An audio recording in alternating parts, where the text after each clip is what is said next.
आजच्या आपल्या व्याख्यात्या आहेत डॉक्टर चैत्रा रेडकर. सर्वप्रथम मी त्यांचं स्वागत करतो या doctor TK. Tope night college राज्यशास्त्र विभागाच्या वतीने आयोजित केलेल्या राज्यस्तरीय व्याख्यानमालेमध्ये. अनेक अडचणी असतात व्याख्यानमाला वेबिनारमध्ये किंवा वेबवरती ऑर्गनाइज करायची. सुरुवात अगदी होते ती म्हणजे पॉवर सप्लाय नीट राहील की नाही, पॉवर सप्लाय असेल तर इंटरनेट कनेक्शन नीट असेल की नाही, इंटरनेट कनेक्शन मिळालं मग झूम नीट चालेल की नाही, कॉम्प्युटर नीट चालेल की नाही, एका पाठोपाठ एक. मराठीमध्ये काय म्हणतो आपण त्याला, नकटीच्या लग्नाला 1700 विघ्न. काहीतरी आक्षेपार्ह वाटतंय काही जणांना. माझ्या मुलीने ऐकलं असतं तर मला दिवसभर हैराण केलं असतं. नो बॉडी शेमिंग असं ती मागे माझ्या. नकटीच्या लग्नाला नकटी म्हणजे चांगली नाही, ज्याचं नाक सरळ आहे तीच फक्त सुंदर. माझ्यासारखं सुंदर नाक असेल तर मग तिची बदनामी. मग हे कोण ठरवतं? समाज ठरवतो, व्यवस्था ठरवते, संस्कृती ठरवते आणि मग तशा म्हणी पडतात. म्हणूनच काल प्रिन्सिपल जे म्हणाले की a woman is not born but rather becomes a woman. स्त्री तयार होते, तयार केली जाते, तिची मानसिकता तयार केली जाते. शब्द पण आपल्या भाषेतले कसे कसे आहेत ते पहा. पुत्री एक शिवी म्हणून वापरली जाते बाईसाठी. इंग्रजीमध्ये पण त्याला तसाच शब्द आहे, बिच. म्हणजे मग ती संस्कृती मराठी असो इंग्रजी असो सगळीकडे वृत्ती सारखीच आहे, पुरुषी वृत्ती. आता आमच्याकडे बिल्डिंग मध्ये एक कुत्री आहे, फिमेल डॉग. प्रचंड अग्रेसिव्ह आहे, कोणालाही आत येऊ देत नाही. आलेला प्रत्येक जण काय तुमचा कुत्रा खूपच अग्रेसिव्ह आहे. म्हणजे तिथे सुद्धा प्राण्यांच्या बाबतीमध्ये सुद्धा मेल फिमेल हा फरक चुकलेला नाही. अग्रेसिव्ह असेल की तो पुरुषच असला पाहिजे. अग्रेशन हे पुरुषाचं कॅरेक्टरिस्टिक आहे, स्त्रीचं नाही, ही ठाम समजूत आहे. स्त्रीला प्रत्येक अवयवावरून दोष, पांढऱ्या कपाळाची आहे. आता आणखीन एक इंटरेस्टिंग एक्सपिरियन्स मला आलेला सांगायचं, पर्सनल एक्सपिरियन्स आहे. मला दुसरी मुलगी झाली. आता ह्या वाक्याचं सुद्धा कॉनोटेशन खूप वेगळं आहे. आता इथे विद्यार्थी आहे म्हणून कॉनोटेशनचा थोडासा अर्थ पण स्पष्ट करतो. कनोटेशन डिक्शनरी मीनिंग खूप सुंदर आहे, मी तसंच्या तसं वाचून दाखवतो. Connotation means an idea or feeling which a word invokes for a person in addition to its literal or primary meaning. म्हणजे प्रत्येक शब्दाला एक काहीतरी एक प्रायमरी मीनिंग असतं, लिटरल मीनिंग असतं, पण ते शब्द कोणाच्या कानावर पडतायत त्याप्रमाणे त्याचा अर्थ बदलत जातो. तर कनोटेशन असं म्हणतो आपण. तर मला दुसरी मुलगी झाली, मी खेड्यातले आमचे ओळखीचे आहेत त्यांना सांगण्यासाठी फोन केला. फोन करून सांगितलं, म्हटलं मुलगी झाली. त्यांना माहित होतं पहिली मुलगी आहे, तर त्यांनी लगेच प्रश्न विचारला, अरे दुसरी पण मुलगीच, तपासलं नव्हतं का? म्हणजे एक क्षण मला समजायला लागला, त्याच्यानंतर धक्क्यातून सावरायला दुसरा क्षण लागला आणि मग कळलं की बऱ्याच टेक्नोसॅव्ही आहेत बाई. टेक्नोसॅव्ही कोणत्या अर्थाने कळलं असेल तुम्हाला? म्हणजे त्यांना काय म्हणायचं होतं ते तुमच्या बहुतेकांच्या लक्षात आलं असेल की तुम्ही पहिल्या 2 महिन्यातच टेस्ट करायची होती आणि मग मुलगी असेल तर मग कशाला जिवंत ठेवलं पहिली मुलगी असताना. तर हे अगदी सर्रास सरसकट सगळीकडे दूरवरच्या खेड्यातल्या बाईच्या डोक्यामध्ये सुद्धा हे विचार जाऊन पोहोचलेले आहे. बाकीच्या चांगल्या गोष्टी पोहोचत नाहीत, या गोष्टी मात्र लगेच त्याचा प्रसार होतो. एखादा पुरुष थोडासा शांत आहे, अग्रेसिव्ह नाही आहे, अग्रेसिव्ह रिस्पॉन्स देत नाही, त्याला आपण काय शब्द वापरतो, काय बांगड्या भरल्या का? काही जणांचं काही सिम्बॉलिक समाधान असतं. एक किस्सा ऐकला मी, म्हणे आपल्याकडे स्त्रीला खूप सन्मान आहे, लक्ष्मी आपलं अर्थ खातं सांभाळते, सरस्वती शिक्षण खातं सांभाळते, आता नवीन याच्यामध्ये MHRD म्हणायला पाहिजे, आणि दुर्गा आपलं संरक्षण खातं सांभाळते. ते आपल्याकडे सगळीकडे स्त्रियांच्याकडेच वरिष्ठ पद सगळी आहेत. सिंबॉलिक समाधान. आता अशा लोकांना काय साष्टांग नमस्कार घालायचा आणि पुढे जायचं, आणखीन काय बोलणार. एक कोटेशन आहे ते वाचतो आणि मग पुढच्या कार्यक्रमाकडे आपण जाऊ. A woman is not born passive, secondary and non essential. कार्यक्रमाच्या सुरुवातीला तुम्ही काही कोटेशन्स पाहिली असतील, तर हे सिमॉन दी बोव्हारचंच कोटेशन आहे. A woman is not born passive, secondary and non-essential. All the forces in the external world have conspired to make her so. स्त्री जन्मतःच दुय्यम दर्जाची, गरज नसलेली किंवा फारशी ऍक्टिव्ह नसलेली, पॅसिव्ह अशी नसते, पण आजूबाजूचं जग मात्र तिला कसं करतं. प्रस्तावना थोडीशी लांबत चालली, मी थांबतो आता इथे. सिमॉन दी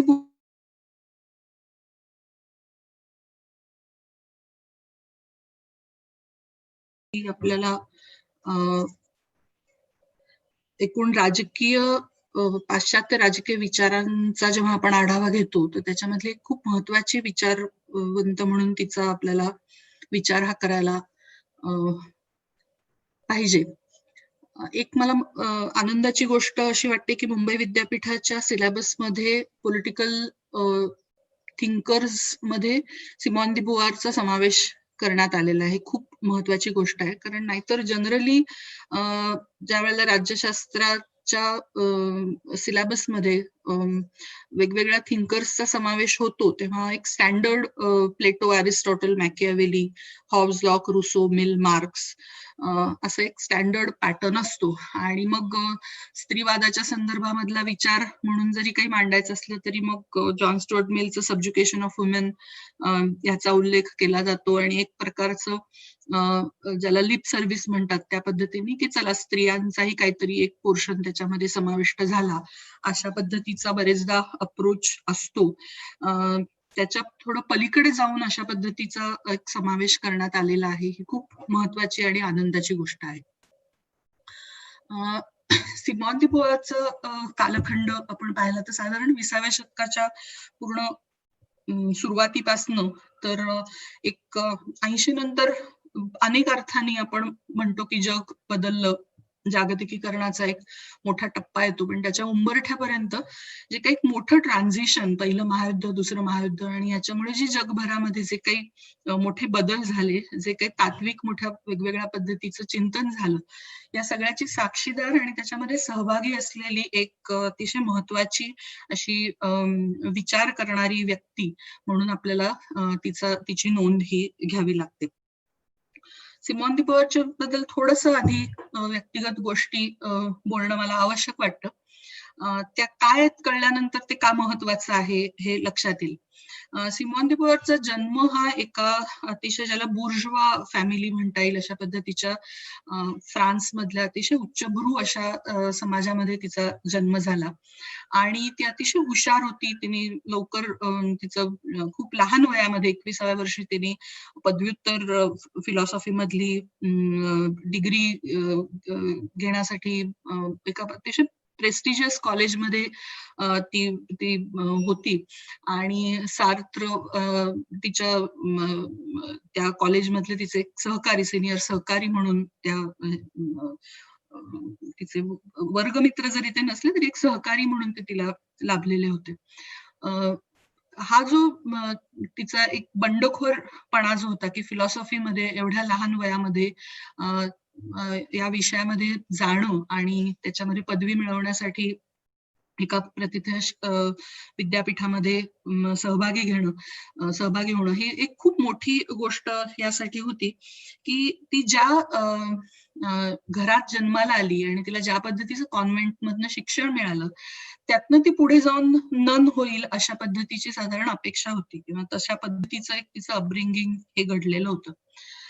हे जे काही तिच्या आयुष्यातले हे जे घटक आहेत हे फार महत्वाचे आहेत कारण धर्माचा एका पद्धतीचा असलेला पगडा हा बाजूला ठेवून स्वतःच्या आयुष्याच्या संदर्भात निर्णय घेण्याचा जो काही एक तिने आग्रह धरला आणि त्याच्यासाठी ती प्रचंड मोठी जी काही किंमत तिने पूर्ण आयुष्यामध्ये दिली या दृष्टीने तिची पार्श्वभूमी आणि तिने स्वतःला घडवण्यासाठी स्वतःच्या आयुष्याला दिशा देण्याच्या अनुषंगाने तिने जो काही निर्णय घेतला ह्या दोन्ही गोष्टींचा खूप एक महत्वाचा संदर्भ ह्या तिच्या एकूण विचारामध्ये सुद्धा तिचा विचार समजून घेताना सुद्धा त्याच्यामध्ये आपल्याला प्रतिबिंबित झालेला दिसतो.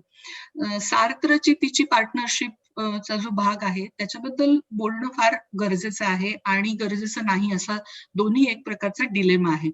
तो डिलेमा यासाठी आहे की जेव्हा आपण सिमॉन दी बुआरच्या संदर्भामध्ये वाचतो आणि तिने जे काही तिच्या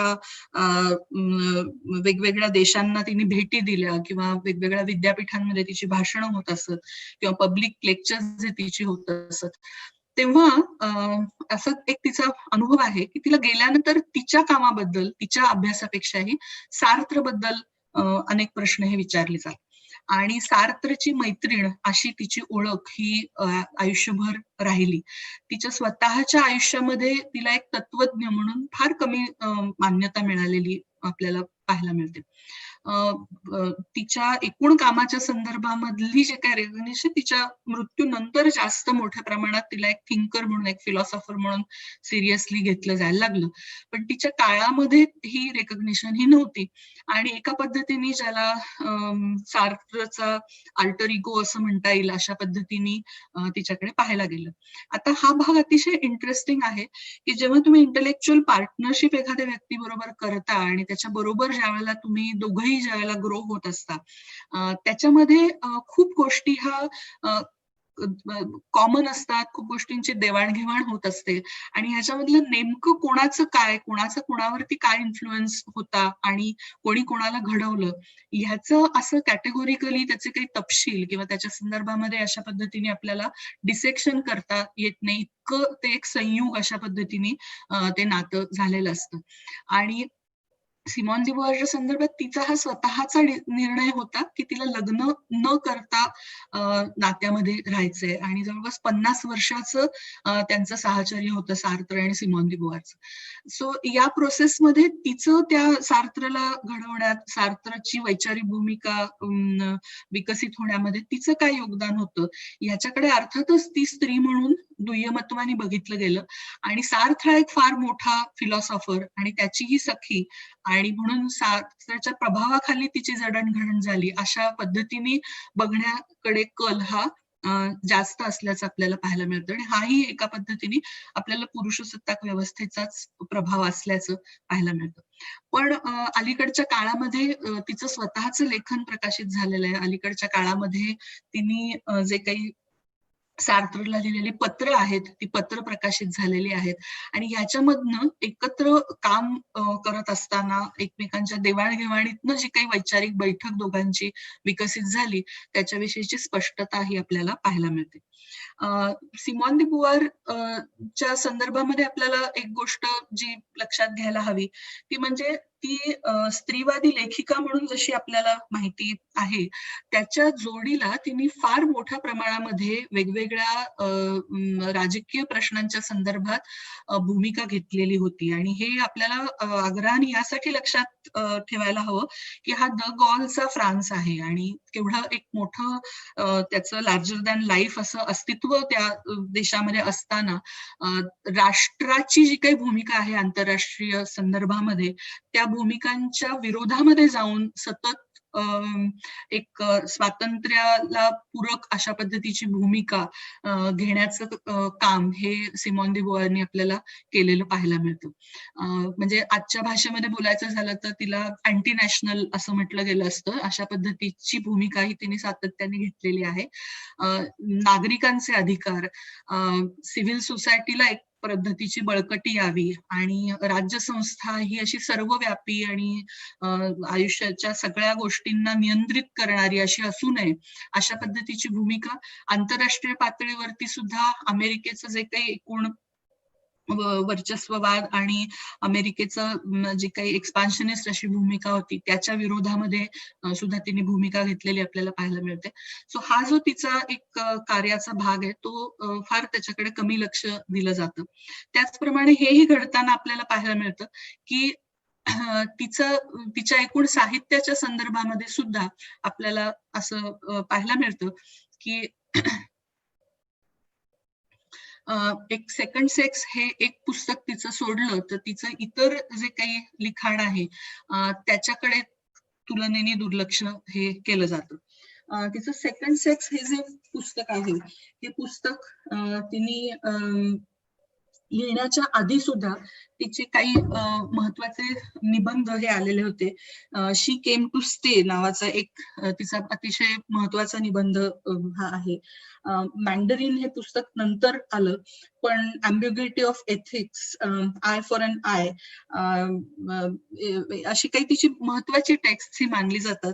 याच्याशिवाय तिचं आत्मचरित्र आहे मेमोअर्स ऑफ ब्युटिफुल डॉटर, ते पण अतिशय इंटरेस्टिंग असं तिचं आत्मचरित्र आहे. सो या सगळ्या गोष्टींमधनं तिने त्या काळामध्ये जे काही एक राजकीय भूमिका आणि जे काही तात्विक भूमिका मांडली जात होती त्याच्या संदर्भातली तिची रिफ्लेक्शन्स तिने मांडलीच आणि अस्तित्ववादाच्या संदर्भामधली एक मांडणी ती या सगळ्या लिखाणामधनं करत असल्याचं हे आपल्याला पाहायला मिळतं. इथं सेकंड सेक्सच्या संदर्भामध्ये आणखी एक महत्वाचा उल्लेख करणं मला आवश्यक वाटतं की सेकंड सेक्सचं भाषांतर जे आहे ते 50च्या दशकामध्ये झालं आणि फ्रेंच मधनं इंग्लिशमध्ये, आणि हे भाषांतर जे केलं ते एका हावर्ड पार्शली नावाच्या एका माणसाने केलं की जो तसं बघायला गेलं तर त्याचा फिलॉसॉफीशी किंवा स्त्रीवादाशी काहीही संबंध नव्हता, आणि त्यांनी हे भाषांतर करत असताना अशा पद्धतीचा एक त्याचा समज झालेला होता की हे काहीतरी बायोलॉजीच्या संदर्भातलं किंवा स्त्रियांच्या फिजिओलॉजीच्या संदर्भातलं असं काहीतरी एक पुस्तक आहे असा एक समज करून त्यांनी त्या पुस्तकातला बराचसा भाग वगळून त्याचं ट्रान्सलेशन केलं. म्हणजे ज्या काळामध्ये आपल्याला सेकंड सेक्स बद्दल जे कळलं, आणि इव्हन फॉर दॅट मॅटर आजही जर आपण बाजारामध्ये जी इझिली उपलब्ध असलेली प्रत जर पाहिली तर ती पार्शलीने अनुवादित केलेली प्रत आहे की ज्याच्यामध्ये सेकंड सेक्स मधलं सगळंच्या सगळा कंटेंट हा आलेला नाही, त्यांनी त्यातला बराचसा भाग हा वगळला.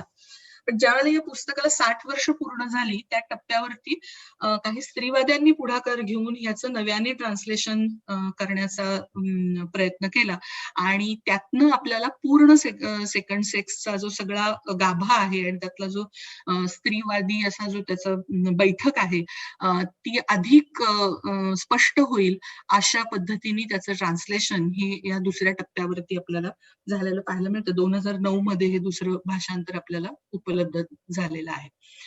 या सगळ्या लिखाणामधनं जर आपल्याला सिमॉन दी बोआरची एकूण जी स्त्रीवादी भूमिका आहे ही भूमिका जर आपल्याला समजून घ्यायची झाली तर आपल्याला असं साधारणपणे म्हणायला लागेल की दोन गोष्टींच्या प्रामुख्याने संदर्भामध्ये तिची भूमिका ही समजून घ्यायला पाहिजे. त्यातून तिची स्त्रीवादी भूमिका म्हणजे आपण one is not born but becomes woman हा तिच्या एकूण स्त्रीवादी विचाराचा गाभा सांगतो किंवा स्त्रीवादाला तिचं असलेलं योगदान सांगतो, आणि हे आहेच आहे. तिथं मी शेवटच्या टप्प्यावरती येणारच आहे, पण त्या दिशेने तिचा झालेला जो प्रवास आहे, तो प्रवास जर आपल्याला समजून घ्यायचा असेल, तर त्याची सुरुवात ही कुठून होते आणि त्याचा पाया काय आहे, हे आपल्याला समजून घेणं गरजेचं आहे. त्याच्यामुळे या दिशेने जात असताना 2 प्रामुख्याने गोष्टींचा विचार हा आपल्याला करायला पाहिजे. एक तर अस्तित्ववादी धारणा तिच्या काय होता, अस्तित्ववादाच्या संदर्भातली तिची मांडणी काय होती आणि स्वातंत्र्याच्या संदर्भातली तिची काय मांडणी होती. या 2 गोष्टींच्या अनुषंगाने मी तिची स्त्रीवादी भूमिकेची चर्चा ही करणार आहे. ती करण्याच्या आधी मात्र मला एक संकल्पनेच्या संदर्भामध्ये काही स्पष्टता ही देणं गरजेचं आहे.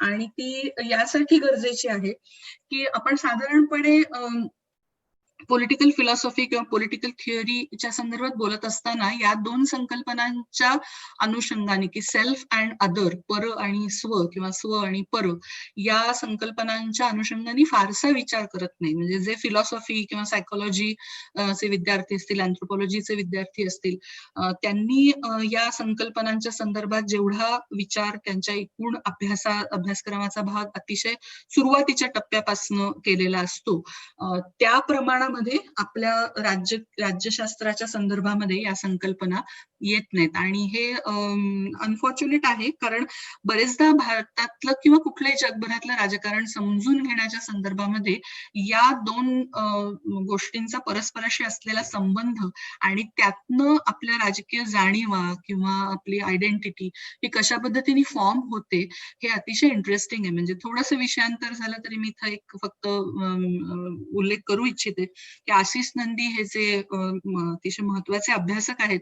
त्यांनी भारतातल्या जमातवादाच्या संदर्भामध्ये या अंगाने विचार हा केलेला आहे, की इथं कम्युनल आयडेंटिटी फॉर्मेशनची जी सगळी प्रोसेस आहे, त्याच्यामध्ये आपण कोण आहोत आणि दुसरी विरोधातली जो समुदाय आहे तो कोण आहे, याची मांडणी ही कशा पद्धतीने होते याबाबत ते बोललेले आहेत. त्याचा उल्लेख मला इथं आवश्यक वाटतो, कारण हा वारंवार सिमॉन दी बोअरच्या संदर्भात बोलत असताना स्व आणि पर याच्या संदर्भामधला उल्लेख हा वारंवार येणार आहे. स्व आणि पर हे नेमकं काय प्रकरण आहे, तर इथं आपल्याला असं साधारणपणे म्हणता येईल, की आपली ओळख किंवा आपण कोण आहोत याची जी काही व्याख्या असते, याची जी काही जाणीव असते, ही जाणीव कशी विकसित होते, तर ती बरेचदा इतरांच्या अनुषंगाने ती विकसित होते. इतरांच्या अनुषंगाने ती विकसित कशी होते, तर इतर जे आहेत ते मी नाही, किंवा मी जे आहेत ते इतर नाही. म्हणजे काय, तर अगदी मी आपल्या दैनंदिन गोष्टींमधलं उदाहरण देते, की आपल्याकडे घरी बोलत असताना किंवा गप्पांमध्ये हे जे अशा पद्धतीचं बोललं जातं ना, की हमारे यहाँ ऐसा नहीं चलता है, आमच्याकडे असं नसतं, आमच्याकडे म्हणजे आम्ही लोक हे खूप प्रामाणिक होत, त्यांचं ठीक आहे, त्यांच्याकडे काय कसंही चालतं, किंवा हे समुदायाच्या पातळीवरती होतं, हे व्यक्तीच्या संदर्भात होतं, हे कलिग्सच्या संदर्भात होतं, हे मित्रमैत्रिणींच्या संदर्भात होतं, की ती म्हणून काहीतरी एक परकी व्यक्ती म्हणून ती अमुक एक अशी आहे आणि मी मात्र तशी नाही. मग मी तशी नाही म्हणत असताना बरेचदा त्याच्यामध्ये मी तशी नाही म्हणजे कशी नाही, तर मी काही लबाड्या करत नाही, मी काही दिखावा करत नाही, मी तर अतिशय प्रामाणिकपणे वागते, मी तर खरंच कष्ट करत असते, मी तर दिलेलं सगळं काम करते, मी तर अजिबात चुगल्या करत नाही, पण ती मात्र अशी करते. आणि मग तिचा जो काही सक्सेस असेल, तिचं जे काही यश असेल, ते बरेचदा ती असं करते म्हणून तिला त्या गोष्टी मिळत असतात. याच्याच अंगाने आपण कधी कधी उलट्याही भूमिकेमध्ये जातो, की ती किती हुशार आहे, आमचं काय, आम्हाला काय येत नाही, आम्ही आपले असेच, त्यांचं म्हणजे तिला तर सगळ्याच गोष्टी उपलब्ध होत्या, ती तर कशी म्हणजे कायमच तिला सगळा सपोर्ट मिळत गेला, मला मात्र काय. सो हे जे काही असतं ह्याच्यामधनं मी म्हणजे कोण आहे, स्व काय आहे आणि पर काय आहे, याच्या पद्धतीची व्याख्या ही होत असते. आणि हे प्रत्येक माणूस करत असतो, म्हणजे फक्त स्त्री करते किंवा ठराविक माणसं करतात असं नाही. तर आपण परक काय आहे आणि स्व काय आहे याच्या पद्धतीच्या व्याख्या करत असतो. या वेगवेगळ्या माणसांच्या संदर्भामध्ये करत असतो आणि यांची पुनर्व्याख्या होत असते. ही अशी कायम ठराविक ठाशीव अशी एकच धारणा त्याच्याबद्दलची असतेच असं नाही, तर ती सतत परिवर्तित अशी होत राहते आणि ती एकमेकांना सतत घडवत राहते. ती परत परत त्याच्यातनं नवीन नवीन गोष्टी ह्या येत असतात. आता हा जो संदर्भ आहे हा आपण तात्पुरता बाजूला ठेवूया, म्हणजे कारण मी ह्याचा उल्लेख कुठे येणार आहे ते पुढे बोलताना सांगेन, पण हा पायाभूत असलेली ही संकल्पना असल्यामुळे मी मध्येच ही स्पष्ट केलेली आहे. मी पुन्हा या भागाकडे जाते की ज्या वेळेला आपण सिमॉन दी बुआरच्या विचारांचा आढावा घेत असतो तेव्हा एकूण अस्तित्ववादाचं जे काही तत्वज्ञान आहे त्याच्याशी असलेला तिची नाळ, त्याच्याबद्दलचं तिचं भाष्य हे आपल्याला बघायचंय. म्हणून ही संकल्पना जी मी आता मध्येच सांगितली ही तात्पुरती बाजूला ठेवूया आणि आपण पुन्हा मूळ जो मगाशी मुद्दा सांगत होते त्याच्याकडे आपण जाऊया की अस्तित्ववादाच्या तत्वज्ञानाच्या विषयी आपण बोलूया. ही जे अस्तित्ववादाचं जे तत्वज्ञान आहे त्याचा आपल्याला संदर्भ हा लक्षात घ्यायला हवा. हा संदर्भ हा अर्थातच युरोपमध्ये ज्या पद्धतीने आधुनिकतेचं आगमन झाल्यानंतर जे काही वेगवेगळे तत्वज्ञानात्मक प्रवाह आले त्याच्याशी एक संदर्भ हा आहे. आणि दुसरा भाग असा आहे की आधुनिकतेच्या बरोबर फक्त हे तत्वज्ञानात्मक प्रवाह आले असं नाही, तर फार मोठ्या प्रमाणामध्ये राजकीय, सामाजिक, आर्थिक अशी उलथापालथ झाल्याचं आपल्याला पाहायला मिळतं. म्हणजे ज्याला आपण प्रबोधनाचं युग आणि धर्मसुधारणेची चळवळ किंवा रेनेसॉन्स पिरियड वगैरे हा जो सगळा कालखंड म्हणतो, त्या कालखंडामध्ये युरोपमध्ये जी फार मोठी उलथापालथ झाली, या उलथापालथीमधनं एक भाग जो पुढे आला तो असा की धर्माचं जे काही माणसाच्या आयुष्यामधलं महत्व होतं त्याची पुनर्व्याख्या करण्याचे मोठ्या प्रमाणात प्रयत्न हे झाले. तोपर्यंत मध्ययुगाच्या टप्प्यावरती आपल्याला माहिती आहे की चर्चचं स्थान हे सामाजिक जीवनामध्ये फार महत्वाचं होतं. तुमचे आर्थिक व्यवहार असतील, तुमचा राजा असेल, त्यांनी कसं काम करावं, त्याचे कायदे कोणते असावेत, तुम्ही व्यापार करावा किंवा करू नये, तुमच्या समाजातल्या इतर लोकांबरोबर तुमचे संबंध कसे असावेत, या सगळ्या गोष्टींच्या संदर्भामध्ये धर्म सूचना देत होता आणि त्याचं पालन करणं हे अनिवार्य होतं. इथं आपल्याला असं दिसतंय की ज्या वेळेला प्रबोधनाचं युग सुरू होतं आणि त्याच्यामधनं माणसाचं एक प्रकारचं ऍसर्शन होतं त्याच्या बुद्धीवरती, त्या विवेकनिष्ठ अशी जी काही त्याची बैठक आहे, माणूसपणाची जी बैठक आहे त्याची जाणीव, त्याची आठवण ही आपल्याला पूर्ण प्रबोधनाचा कालखंड जो आहे तो माणसाला करून देतो. या जाणीवेमधनं जे काही धर्माने आपल्याला ठरवून दिलेलं आहे त्याच्याबद्दलची साशंकता किंवा एका बाजूला साशंकता आणि दुसऱ्या बाजूला ते मान्यच केलं पाहिजे याची जी अनिवार्यता आहे, बंधनकारकता जी आहे, ती कुठेतरी त्याला आव्हान देणं, त्याला चॅलेंज करणं, हे या टप्प्यावरती वेगवेगळ्या तत्वज्ञानात्मक प्रवाहांमधनं व्हायला लागल्याचं आपल्याला पाहायला मिळतं. याचा परिणाम आपल्याला असा दिसतो की अशा पद्धतीचे प्रश्न हे पडायला लागतात की जगणं अर्थपूर्ण कशामुळे होतं. कारण तोपर्यंतचा प्रवास काय आहे की जगणं कशामुळे अर्थपूर्ण होतं, की जे काही मला धर्माने आखून दिलेलं आहे त्या पद्धतीचं मी जगणं हे जगलं, मला ज्या काही उपासना सांगितलेल्या आहेत किंवा माझा व्यवहार कसा असावा याबद्दलचं जे काही सांगितलेलं आहे तसा मी तो धर्माचं ते पालन करावं. आणि ते मला जेव्हा जमत नाही तेव्हा त्याच्या सुद्धा संदर्भामध्ये कन्फेशन्स आहेत किंवा त्या पापातनं मुक्ती करण्यासाठी काय वाटा असू शकतात त्याच्या संदर्भात मी प्रीस्टला विचारू शकते. सो एक पद्धतीची वहिवाट अशी आखून दिलेली आहे. पण जेव्हा तुम्ही त्याच्यापासनं बाजूला जाता तेव्हा हा प्रश्न छळतो की मला माझं जगणं कशामुळे अर्थपूर्ण हे होतं. धर्माने सांगितलेल्या उपासनेतनं होत नसेल तर मग समाजासाठी जर मी अविरत झटले, खूप काम केलं तर त्यातनं माझं आयुष्य हे अर्थपूर्ण होईल का? मी प्रामाणिकपणे माझ्या कर्तव्याचं पालन केलं तर त्यातनं मिळेल का? किंवा एक रोमॅन्टिक पद्धतीने ह्या सगळ्याकडे बघितलं तर मला ज्या व्यक्तीवरती माझं प्रेम आहे, जी व्यक्ती मला अतिशय प्रिय आहे, तिची सोबत मिळाली आणि आयुष्यभर जर आम्ही एकमेकांच्या सोबतीने राहिलो तर त्यांनी माझ्या जगण्याला खरा अर्थ हा मिळणार आहे का? का कुठल्या तरी कलेच्या संगीताच्या साधनेमधनं माझा अर्थ हे जगणं हे अर्थपूर्ण होणार आहे का? सो असे वेगवेगळ्या पद्धतीचे प्रश्न हे आपल्याला या पातळीवरती माणसाला पडत असल्याचे पाहायला मिळतात. आणि हे जे त्याला प्रश्न पडत होते, हे प्रश्न अतिशय सिस्टमॅटिक पद्धतीने मांडण्याचं काम हे वेगवेगळ्या तत्वज्ञांनी केल्याचं आपल्याला या टप्प्यावरती पाहायला मिळतं. आणि मग हा प्रश्न ते अतिशय खोलात जाऊन विचारतात आणि त्याचं जे उत्तर आपल्याला पाहायला मिळतं ते असं की हे जे काही माझं जगणं जे काही अर्थपूर्ण होणार आहे, तर अर्थपूर्ण होण्याच्या साठी म्हणून कोणतंही ठराविक एकच एक असं उत्तर नाही की मी अमुक एक केल्यानेच ते अर्थपूर्ण जगणं होईल असं नाही. तर माझं जगणं हे अर्थपूर्ण कशातनं होईल याचा शोध हा माझा मलाच घेतला पाहिजे. हा विचार हा आपल्याला हायडेगर असेल किंवा हुर्सल असेल किंवा प्रामुख्याने सार्त्र असेल, या सगळ्यांच्या मांडणीमधनं पुढे येताना दिसतो. म्हणजे सार्त्र जो या संदर्भामध्ये महत्वाचं जे त्याचं वाक्य जे आहे की you are condemned to be free. तुम्हाला स्वतंत्र होण्यापासनं दुसरा काही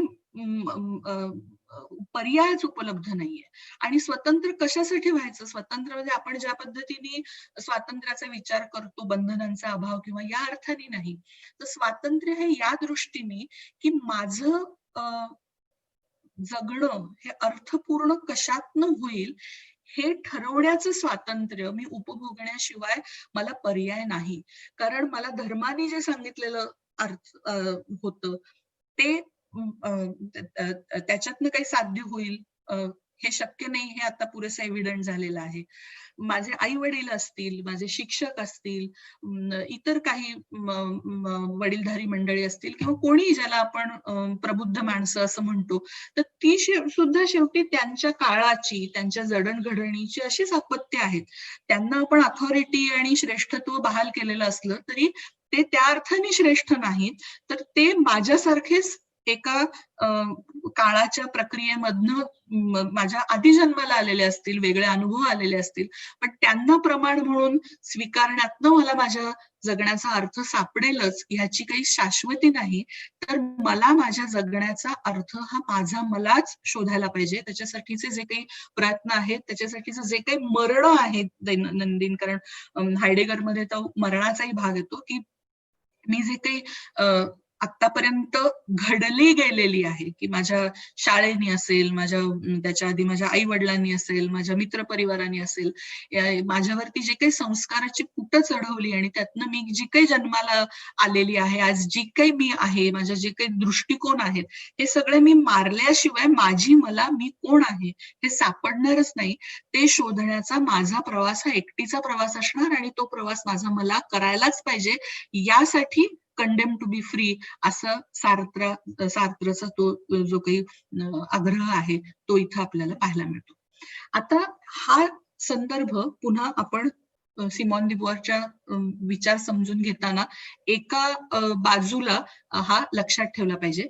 कारण हे म्हणत असताना या परंपरेने एक जो महत्वाचा भाग जो नाकारलेला आहे आणि त्याचा म्हणजे फक्त त्याचा उगम आपल्याला ख्रिस्ती तत्वज्ञानाच्या अनुषंगानेच दिसतो असं नाही, तर प्लेटो किंवा ग्रीक ट्रेडिशन मध्ये सुद्धा या संदर्भात जी भूमिका घेतली जात होती की प्रत्येक जन्मलेल्या माणसाचा काहीतरी एक इसेन्स असतो, त्याचं स्वरूप, त्याचं गुणरूप काय आहे हे आधीच निर्धारित असतं. अशा पद्धतीची जी काही भूमिका घेतलेली होती त्या भूमिकेपासून सुद्धा या प्रवाहाने मुक्ती स्वतःची करून घेतल्याचं हे आपल्याला पाहायला मिळते. सो आतापर्यंत आपण एक महत्वाचा तिच्या सिमॉन दिबुआरला समजून घेत असतानाचा एक महत्वाचा तात्विक प्रवाह किंवा एक जो संदर्भ आहे तो अस्तित्ववादाचा, तो आपण थोडक्यामध्ये नटशेलमध्ये पाहिला. दुसरा जो संदर्भ आहे तो स्वातंत्र्याचा, मी ह्याच्याबद्दल बोललेली ऑलरेडी हायडेगर, हुस्सेल आणि सार्त्रच्या संदर्भात. दुसरा जो ह्याच्या संदर्भातला मुद्दा इथं येतो तो स्वातंत्र्याच्या संकल्पनेच्या संदर्भामध्ये आहे.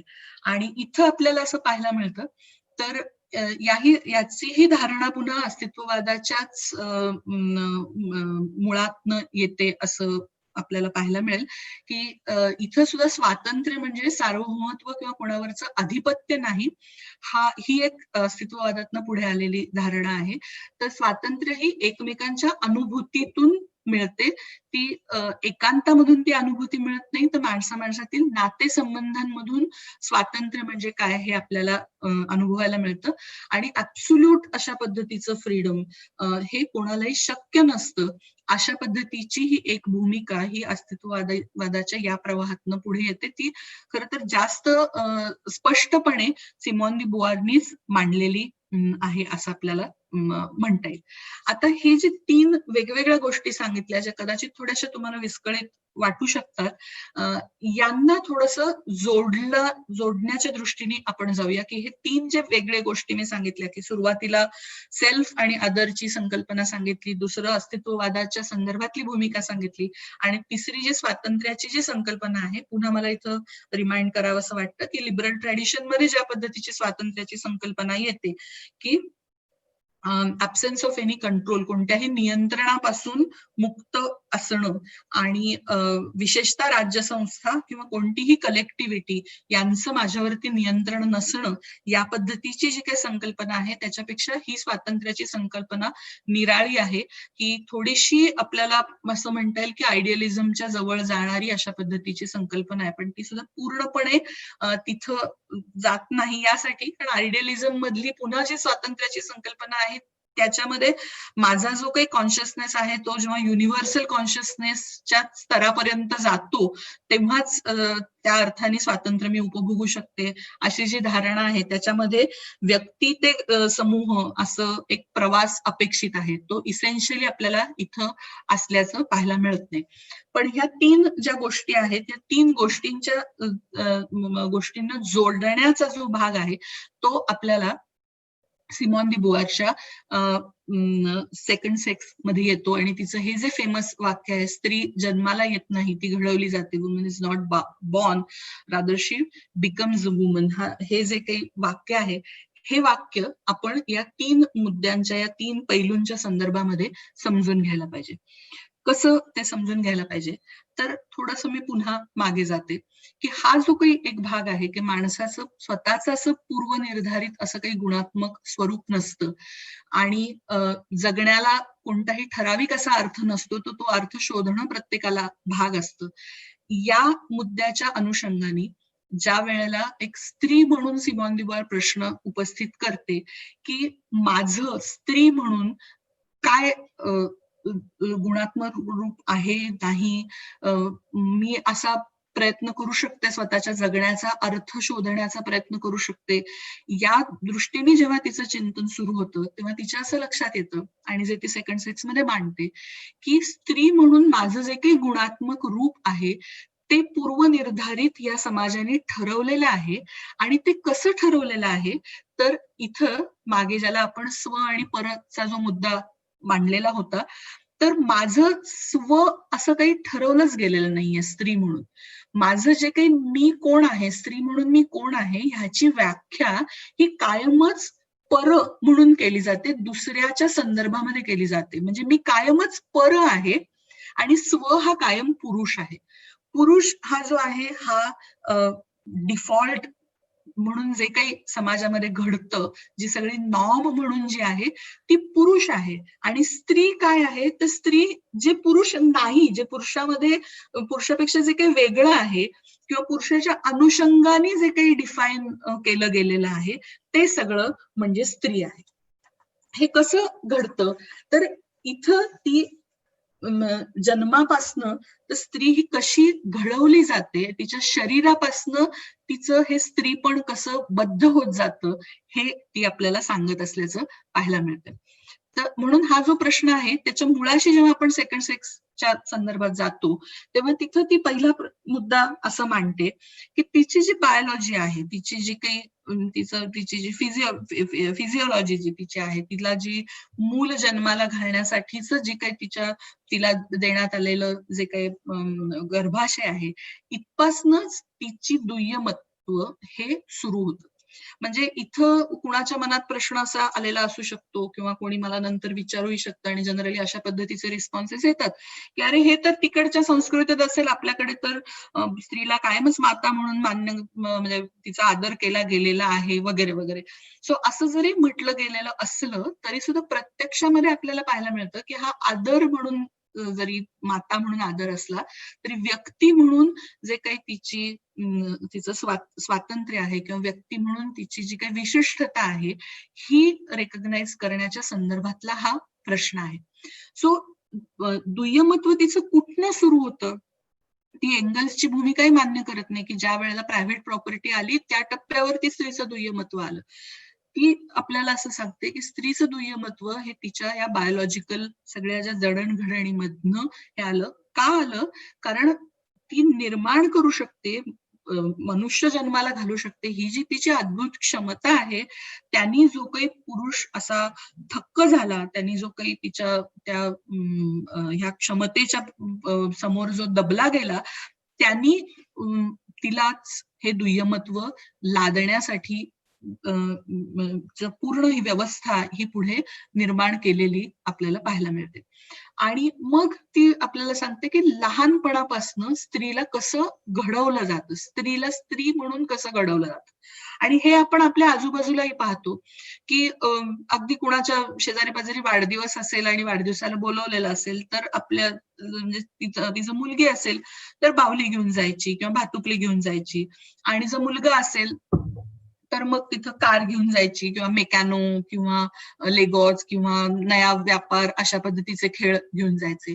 किंवा अगदी ज्या वेळेला बाळ, त्याच्याही आधी बाळ घरी येणार त्यावेळेला girl is pink and boys are blue अशा पद्धतीचं घरातलं डेकोरेशन तसं केलं जाणार. गिफ्ट देत असताना झबली सुद्धा मुलींना आपण गुलाबी, मुलांना ब्लू अशी घेणार आणि भेट देणार या पद्धतीचं. किंवा तुम्ही पाहिलं असेल तर आता मध्यंतरी एक चॉकलेट पण आलं होतं, ते त्या अंड्याच्या आकाराचं काय नाव माझ्या लक्षात नाही, पण ते मुलींसाठी गुलाबी आणि मुलांसाठी ब्लू असं ते आलेलं होतं.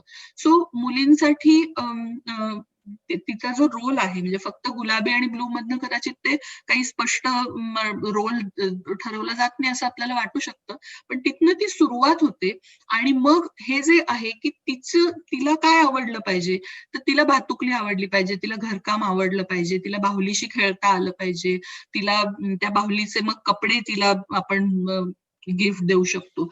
सो बेसिकली घर आणि घराशी निगडीत ज्या काही गोष्टी आहेत त्या तिच्या आहेत अशा पद्धतीचं बिंबवणं हे आपल्या अपब्रिंगिंगच्या संपूर्ण प्रोसेस मधनं सुरू होतं.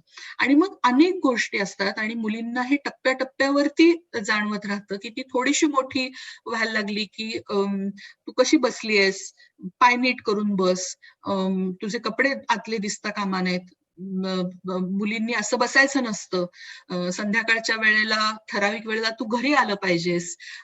अशा अनेक गोष्टी ह्या सतत तिला ऐकवल्या जातात. आणि एक चांगली मुलगी, कोट अनकोट चांगली मुलगी होण्यासाठी तिने अशा अनेक गोष्टी स्वीकारणं हे आवश्यक असतं. त्यातनं ती अशी मुलगी म्हणून पुढे येताना आपल्याला म्हणजे ती घडवली जात असताना आपल्याला पाहायला मिळतं. अनेक गोष्टी असतात म्हणजे अगदी विचार केला तर प्रत्येकाला अशा आजूबाजूला पाहिलेल्या आठवतील की जरा तिच्यामध्ये नाजूकपणा नाही, किती आडदांड सारखं चालते, काय अगदी पुरुषीपणा आहे, किंवा ममत्व नाही अजिबात, म्हणजे आईपणा नाही, तिला काही स्वतःला मूल जन्माला घालावं असं वाटत नाही का, कसल्या ह्या मुली, अशा पद्धतीची जी काही वक्तव्य येतात त्याच्यामधनं स्त्रीचा इसेन्स हा जो काही आहे, मगासचा जो मुद्दा पुन्हा आणायचा झाला तर एक आधीच म्हणजे मी माझ्या आयुष्यावरती कंट्रोल मिळवण्याच्या आधीच मला सांगितलं जातं की स्त्री म्हणून तुझं हा एक गुणधर्म आहे आणि हा गुणधर्म कसा आहे तर तुझं पुरुषाच्या संदर्भात आहे. आणि सिमॉन दी बुवार तिच्या सेकंड सेक्स मध्ये हे एलॅबोरेटली अनेक गोष्टी ह्या ती मांडते की तिचे पाळीच्या संदर्भातले अनुभव असतील किंवा लग्नानंतर किंवा लग्नाव्यतिरिक्त जे काही तिचे लैंगिक संबंध असतील त्याच्यामधनं तिचे अनुभव असतील, या सगळ्यामध्ये तिचं रोल काय असतो तर एका बाजूला वंश वाढवणं आणि दुसऱ्या बाजूला पुरुषाला सुख देणं, त्याला जे काही हवं असेल ते त्याला देणं, तिला कुठल्या गोष्टीमध्ये आनंद आहे याचा विचार कुठल्याच पातळीवरती करायला तिला इक्विपच केलं जात नाही. आणि म्हणून तिचा पूर्ण जो काही रोल आहे हा अदर म्हणून, तिचा सेल्फ हा अदर म्हणून डिफाईन असतो. सेल्फ हा कायम पुरुष असतो आणि अदर ही स्त्री असते आणि ह्या अदरनेसच्या अनुषंगानेच तिची जडणघडण ही होत राहते हे ती सांगते. पुढे जाऊन ज्याच्याबद्दल आता आपल्याला कदाचित ह्या गोष्टींमध्ये नवीन नाविन्य वाटणार नाही, कारण ह्या गोष्टी आता खूप अगदी टेलिव्हिजन मालिकांमध्ये वगैरे सुद्धा बोलल्या जातात. पण आपण जर खरंच आपल्या आजूबाजूला बघितलं तर आजही आपल्या लक्षात येईल की कोणी मैत्रिणीला किंवा कुणालाही असं आपण विचारलं की आई काय करते, तर आई काय नाही करत, बाबा जॉब करतात. म्हणजे आई सकाळी उठल्यापासून रात्री झोपेपर्यंत ती काम करत असते. पण तिचं गृहिणी म्हणून जे काही असलेलं काम आहे हे काम म्हणून रेकॉग्नाइज केलं जात नाही. म्हणजे ह्या कामाच्या अनुषंगाने अर्थात तिथे सिमोन दी बुआर बोलत नाही, हे नंतर मार्क्सिस्ट फेमिनिस्ट याच्याबद्दल जास्त बोलतात. पण त्या घरकामामधला जो मोनोटोनस प्रकार आहे त्याच्यामध्ये कुठलाही आनंद नाही. म्हणजे आपण त्याला खूप ग्लोरिफाय करायचा प्रयत्न करतो. पण इमॅजिन करा की आता मला असं वाटतं लॉकडाऊनच्या मुळे अनेक पुरुषांनाही कदाचित हा अनुभव थोडा बहुत मिळालेला असेल की हे काम किती रुटीन आहे आणि हे किती न संपणारं काम आहे. म्हणजे तुम्ही बघितलं की किचन सिंक मधली भांडी ही कधी संपतच नाहीत. तुम्ही घासून ठेवली तर तेवढ्यात कोणीतरी पाणी पिऊन पुन्हा भांडं ठेवतं, चहाचे कप येतात. सो हे जे एंडलेस असं चालू असलेलं काम आहे आणि त्याच्यातनं कोणतंही मोटिवेशन नाही, त्याच्यात कोणतंही प्रमोशन नाही की मी अमुक हे काम खूप चांगलं केलं म्हणून मला उद्या इन्क्रिमेंट्स मिळणार आहेत किंवा मला आणखी काही मिळणार आहे. मला म्हणजे माझी आई किती छान, आई किती महान असं कोणीतरी म्हणेल फार तर, पण त्याच्या पलीकडे जाऊन मला त्याच्यात काहीही मिळणार नाहीये. ते अतिशय रुटीनली आणि न टाळता येणारं पण कटकट न करता करत राहण्याचं अशा पद्धतीचं हे जे काम आहे त्याच्याबद्दल सिमोन दी बुआर बोलते. आणि हे निवडण्याचं स्त्रीला स्वातंत्र्य नाहीये, कारण तिला लग्न केल्यानंतर जर तू नीट घर चालवत नसलीस तर कसली तू बाई, घर व्यवस्थित सांभाळलंच पाहिजे आणि त्याच्या सगळ्या ज्या काही कला आहेत त्या आल्याच पाहिजेत. अशा पद्धतीचा जो काही आग्रह आहे याच्याबद्दलचं जे काही तिच्या जडणघडणीमध्ये तिच्या मनावरती बिंबवलं जातं किंवा मातृत्वाच्या संदर्भातही मगाशी मी उल्लेख केला की आई होणं हे स्त्रीच्या दृष्टीने केवढं मोठं सुख आहे हे तिला आई न झालेले लोकच सतत सांगत असतात. आई होण्याच्या प्रोसेसमध्ये जे स्वतःला कायम दुय्यम प्रायोरिटी ही द्यावी लागते. ते मूल मोठे होईपर्यंत ज्या प्रमाणामध्ये ते आपल्यावरती डिपेंडंट असतं, त्याला ज्या प्रमाणात वेळ द्यावा लागतो, या सगळ्या गोष्टीच्या संदर्भात तिला हा चॉईस असणं किंवा याच्यामध्ये खरंच आनंद आहे किंवा नाही याची तिने चिकित्सा करणं यासारख्या गोष्टींच्या संदर्भामध्ये तिला कोणतंही स्वातंत्र्य नसतं. आणि म्हणून स्त्री ही पूर्ण बांडगुळासारखी अशा पद्धतीने घडवली जाते. ती कायम डिपेंडंट अशा पद्धतीची राहते. अनेक पातळीवरती ती डिपेंडंट राहते, फक्त आर्थिकदृष्ट्या डिपेंडंट असं नाही. तर तिचं सगळं अस्तित्व हेच पर म्हणून, अदर म्हणून डिफाईन केलं गेलेलं असल्यामुळे त्याच्यामध्ये प्रचंड प्रमाणातलं एक डिपेंडन्सी ही येते. आत्मस्वचा शोध हा होत नाही. जो अस्तित्ववादाच्या अनुषंगाने मगाशी आपण पाहिलं की जगणं कशामुळे अर्थपूर्ण होतं, हे माणसाचा शोधाच्या संदर्भात जो काही अस्तित्ववाद आग्रही आहे आणि त्या दृष्टीचे प्रयत्न करण्याच्या अनुषंगाने जे काही वेगवेगळे चिंतन, वेगवेगळे प्रयोग स्वतःच्या आयुष्याच्या संदर्भामध्ये लोकांनी केले, त्याच्यापासून स्त्रीला कायम वंचित ठेवण्यात आलेलं आहे. याच्या संदर्भामध्ये सिमोन दी बुआर आपल्याला मांडणी करत असल्याचं सेकंड सेक्स मधनं पाहायला मिळते. याचा महत्वाचा भाग असा की हे सगळं जे काही गिव्हन आहे यातनं बाहेर कसं पडायचं, तर इथं ती आग्रह असा धरते की स्वतःचा इसेन्स काय आहे हे शोधण्यासाठी स्त्रीनी स्वतःच या सगळ्या जंजाळातनं बाहेर पडलं पाहिजे.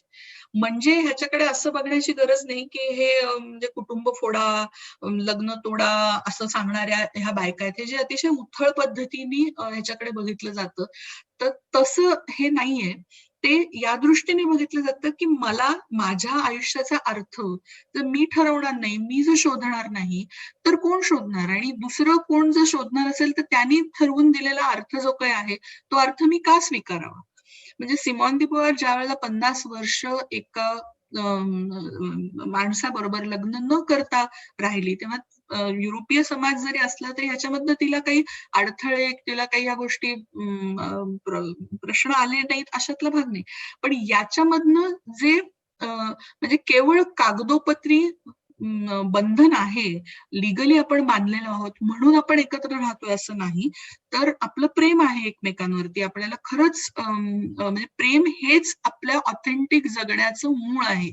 हे मानून आयुष्याशी प्रयोग करणं, हा जो काही भाग करण्याची हिंमत जी ती दाखवते आणि पूर्ण आयुष्य ते त्या पद्धतीने जे जगते. तर अशा पद्धतीचे हाच प्रयोग अशातला भाग नाही. आपल्या प्रत्येकाच्या आयुष्याच्या संदर्भात वेगवेगळे प्रयोग हे असू शकतात. पण ते प्रयोग केल्याशिवाय स्त्रीला स्वातंत्र्याची अनुभूती मिळणार नाही, हा विचार हा सिमॉन दी बुवारच्या एकूण मांडणीमधनं पुढे येतो. थोडंसं ह्या सगळ्या बद्दल बोलत असताना स्त्रीवादाच्या जडणघडणीच्या संदर्भामध्ये सिमॉन दी बुवारचं काय योगदान आहे किंवा तिच्या या विचाराचं महत्व काय ह्याच्याबद्दल थोडंसं बोलते शेवटी.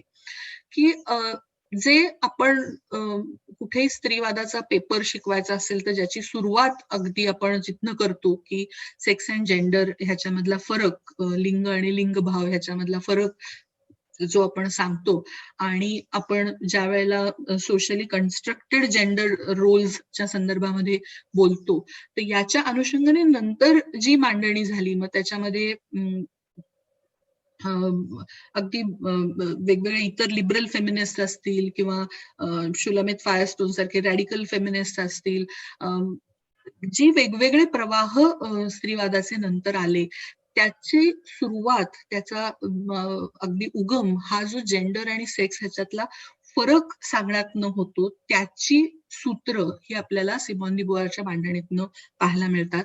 आणि ते तिचं सगळ्यात मोठं स्त्रीवादाला योगदान आहे असं आपल्याला पाहायला मिळेल. दुसरं महत्वाचा भाग ज्याच्या अनुषंगाने फारसा विचार होत नाही, ज्याचा मी उल्लेख माझ्या मांडणीमध्ये केला, की अस्तित्ववादाच्या अनुषंगाने तिने जे काही जो हा हे जे स्त्रीच्या अनुषंगाने असलेलं जे सगळं डायमेन्शन आहे, ज्याच्याकडे ना हायडेगरचं, ना सार्थरचं, ना इतर कोणा अस्तित्ववादाचं लक्ष गेलं, तो भाग तिने पुढे मांडला आणि तो तेवढ्या ताकदीने मांडला. हे तिचं फिलॉसॉफीच्या क्षेत्रामधलं सुद्धा खूप मोठं योगदान आहे. तर असं साधारणपणे तिच्या एकूण विचारांचा पट हा आपल्याला पाहायला मिळतो. मला असं वाटतं इथं मी एक ब्रॉडर आउटलाईन अशी दिलेली आहे तिच्या विचाराच्या संदर्भामध्ये. मला एक तिथं सांगावंसं आवर्जून वाटतं की आता सेकंड सेक्सचं मराठी ट्रान्सलेशन सुद्धा उपलब्ध झालेलं आहे. करुणा गोखले यांनी, if I am not correct, if I am not wrong about the name, Jaswandi Bamburkar आहे तिथं, त्यांनी त्या दुरुस्त करण्याचा त्याच्यामध्ये त्यांचा मोठा भाग होता. पण ते मराठीमध्ये सुद्धा उपलब्ध आहे. तर जरूर वाचावं ते पुस्तक. आणखी स्पष्टता तिच्या एकूण मांडणीच्या आणि विचाराच्या संदर्भात येत जाईल. इथं थांबते मी आणि पुन्हा एकदा मला बोलवल्याबद्दल आयोजकांचे आभार मानते. थँक्यू.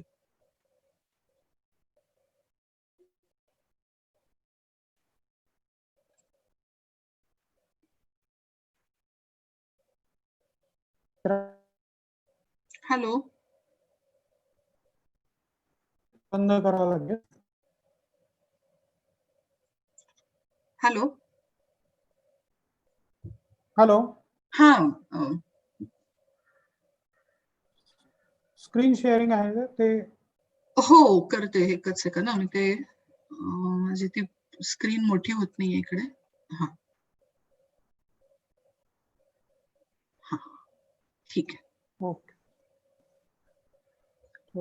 धन्यवाद डॉक्टर चैत्रा रेडकर.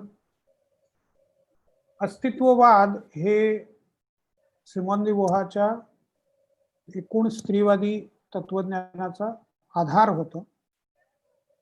स्त्रीवादी चळवळ म्हणजे उथळपणा नाहीये. स्त्रीवादी चळवळ ही कुटुंब पद्धती मोडायला बसलेली आहे, पुरुषांवर अत्याचार करणारी चळवळ, असा उथळपणा त्याच्यामध्ये नाहीये. माझ्या आयुष्याचा अर्थ मी शोधणार, धर्माने सांगितलेला, आणखीन कोणीतरी सांगितलेला, परंपरेने सांगितलेला, याच्यापेक्षा माझ्या आयुष्याला मी अर्थ देणार. मला जसं जगायचं तसं मी जगणार, पण हे करत असताना बेजबाबदारपणा पण करणार नाही. सिमोन दी बुआरचं एक वाक्य आहे की प्रत्येक माणूस जगातल्या दुसऱ्या प्रत्येक माणसाच्या संदर्भात जबाबदार आहे, दुसऱ्या प्रत्येक माणसाला जबाबदार आहे. तर हे सर्व तत्वज्ञान थोडक्यात इथे मांडण्याचा प्रयत्न आहे. तासभराच्या वरती हे लेक्चर